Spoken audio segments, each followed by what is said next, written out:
दोस्तों, महाराष्ट्र के नागपुर से बड़ी खबर सामने आ रही है कि वहां दो पक्षों के बीच हिंसा हो गई है और इसके पीछे की वजह यह है कि औरंगजेब, आप जानते हैं, मुगल बादशाह औरंगजेब के कब्र को हटाने की मांग वहां लगातार हो रही थी और विश्व हिंदू परिषद और दीगर हिंदुत्ववादी संगठन ने इसको लेकर के औरंगजेब का पुतला दहन किया, चादरें जलाई और दावा किया जा रहा है कि उस चादर पर कलमा लिखा हुआ था। अफवाह यह भी फैली कि कुरान जला दिया गया है और इसके बाद वहां पर हिंसा होने की खबर सामने आई है। आखिरकार इसके लिए कौन जिम्मेदार है? इस पूरे प्रकरण के बीच नेताओं ने अपना बयान जारी करना शुरू कर दिया है। हम आपको बताएंगे कि वारिस पठान क्या कह रहे हैं, इम्तियाज जलील क्या कह रहे हैं, इमरान प्रतापगढ़ी क्या कह रहे हैं। आइए सबसे पहले आप सुनिए कि वारिस पठान ने क्या कहा है, फिर आपको बताते हैं कि इमरान प्रतापगढ़ी और इम्तियाज जलील क्या कुछ कह रहे हैं। देखिए, अभी हमको भी जानकारी मिली कि नागपुर के अंदर कुछ पथराव हुए, वायलेंस हुए, तो हम तो हर किस्म की वायलेंस का पुरजोर से खंडन करते हैं। वायलेंस नहीं होना चाहिए, सभी को कायदे कानून का पालन करना चाहिए। पर ये क्यों हुआ, किस लिए हुआ, ये सब चीज की पूरी तरह से महाराष्ट्र सरकार को जांच करनी चाहिए। देखिए, हम तो कितने दिनों से बोल रहे हैं कि महाराष्ट्र के अंदर कुछ बीजेपी के ऐसे नफरती चिंटू आ गए जो बस दिन भर आग भड़काने का काम कर रहे हैं, नफरती भाषणबाजी कर रहे हैं। अभी कल भी इनका एक बाहर से आए थे, हैदराबाद से, उन्होंने आके पुणे के अंदर एक भाषण दे दिया।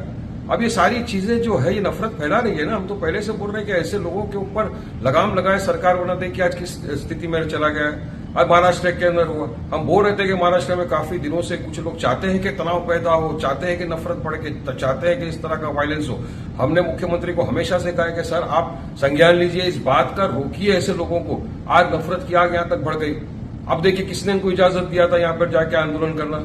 एक 400 साल पुराना औरंगजेब का मुद्दा लेकर बीजेपी सरकार तमाम मुद्दों से ध्यान भटका दी है और अब यह हद पे आ गई, नफरत यहां तक फैल रही है। तो हम तो चाहेंगे कि वायलेंस ना हो और हम रिक्वेस्ट करेंगे आपके माध्यम से भी कि कायदे कानून का सब पालन करें, कोई भी कायदे का उल्लंघन ना करे। और हमारी सरकार से भी मांग है कि सरकार जो भी इसमें इन्वॉल्व है, जिसने ये दंगे भड़काए, दंगे भड़काने के लिए अपने अल्फाज यूज किए, ऐसे लोगों के ऊपर सख्त कार्रवाई करे ताकि महाराष्ट्र के अंदर आगे इस तरह की घटनाएं ना हो।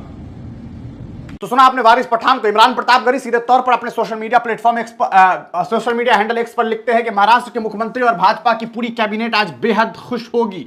पिछले कुछ हफ्तों से जो नफरत की फसल महाराष्ट्र भाजपा बो रही थी वो पककर तैयार है। मुख्यमंत्री देवेंद्र फडणवीस जी के गृह क्षेत्र नागपुर में सांप्रदायिक हिंसा की खबर आ रही है। नरेंद्र मोदी जी, अपने राज्यों के मुख्यमंत्रियों को संभालिए, नफरत से देश का भला नहीं होगा। नागपुर की आवाम से शांति की अपील करता हूं। यह कांग्रेस से राज्यसभा के सांसद और अल्पसंख्यक प्रकोष्ठ के राष्ट्रीय अध्यक्ष इमरान प्रतापगढ़ी कह रहे हैं। इसके अलावा हम आपको इम्तियाज जलील, औरंगाबाद के पूर्व सांसद, ऑल इंडिया मजलिस इत्तेहादुल मुस्लिमीन के एक कहा सकता है बड़े नेता में शुमार इम्तियाज जलील ने सोशल मीडिया प्लेटफॉर्म एक्स पर लिखा है कि एट एनी कॉस्ट, किसी भी कीमत पर, come what may we have to maintain peace, चाहे कुछ हो जाए हमें शांति बहाल करनी है। Let us not fall prey to the dirty games of politicians and media, let's united at this hour. हमें नेताओं की उन बातों के पीछे नहीं पड़ना है जिसकी वजह से कहीं ना कहीं कहा सकता है जो सियासतें हैं उनकी, उस सियासत के चक्कर में नहीं पड़ना है। एक होना है,